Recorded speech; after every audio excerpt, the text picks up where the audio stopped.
Amazon Prime. Scuba certification. Amazon Prime. 2 days. Scuba certification in 2 days. Nice.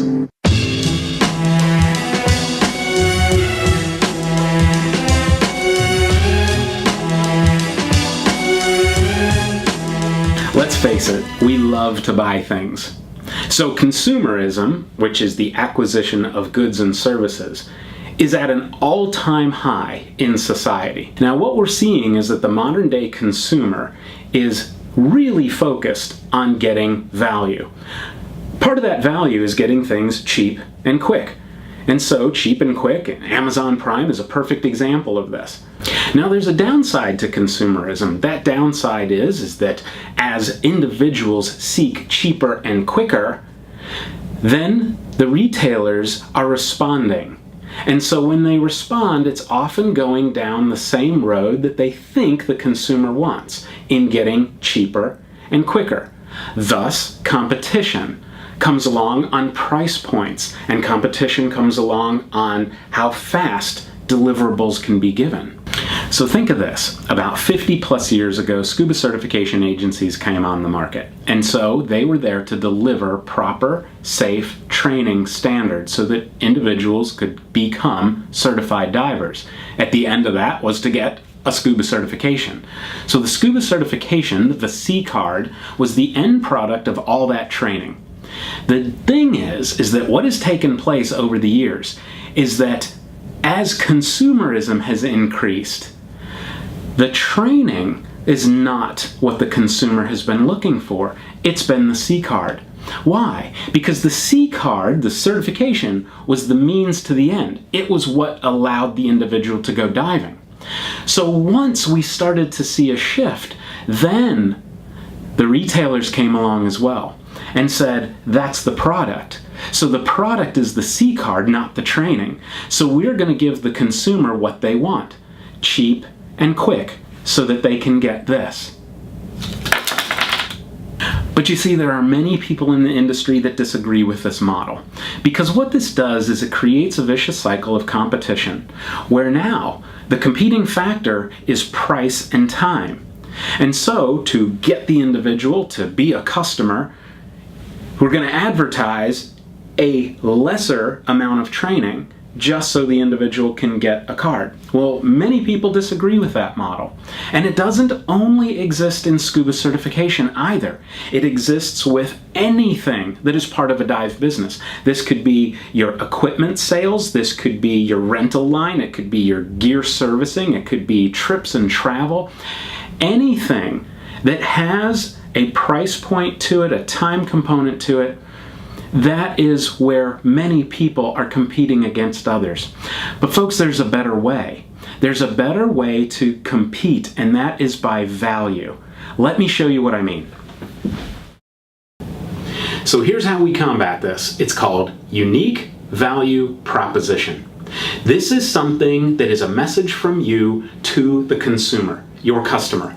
And it is going to go over all the different benefits, features, everything that distinguishes you from the competition and gives them benefits, values, to do business with you.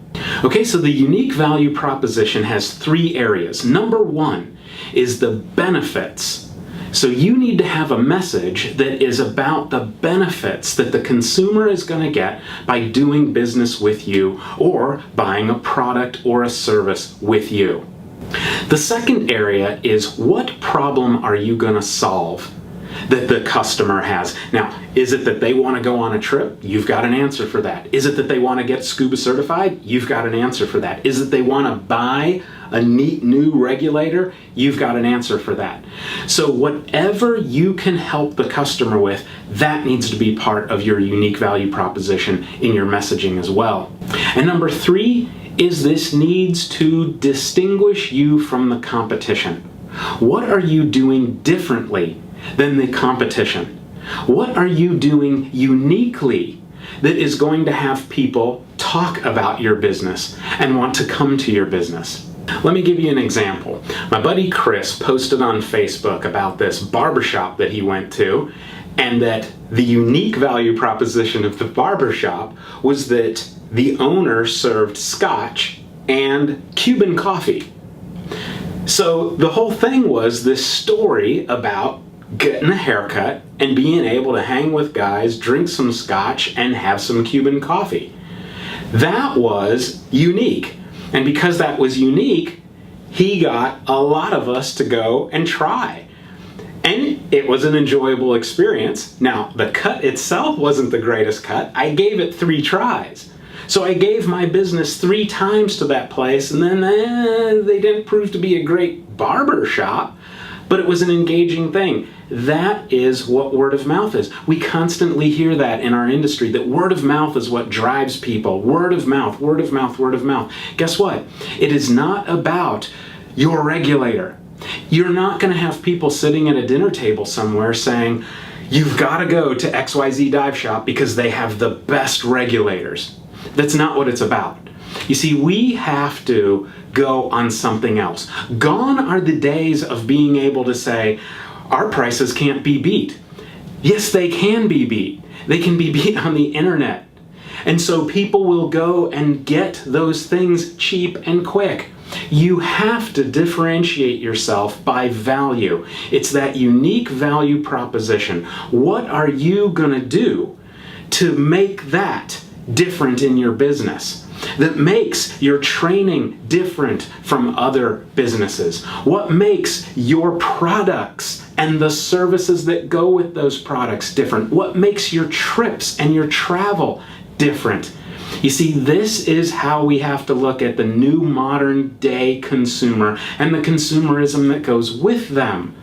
We have to rise above that and be smart. So think about that unique value proposition and how that applies to your dive center.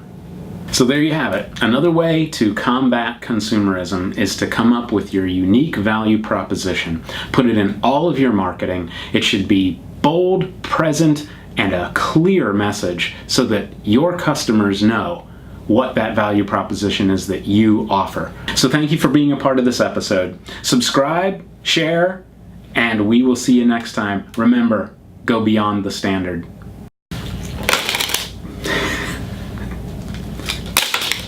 It's raining C cards.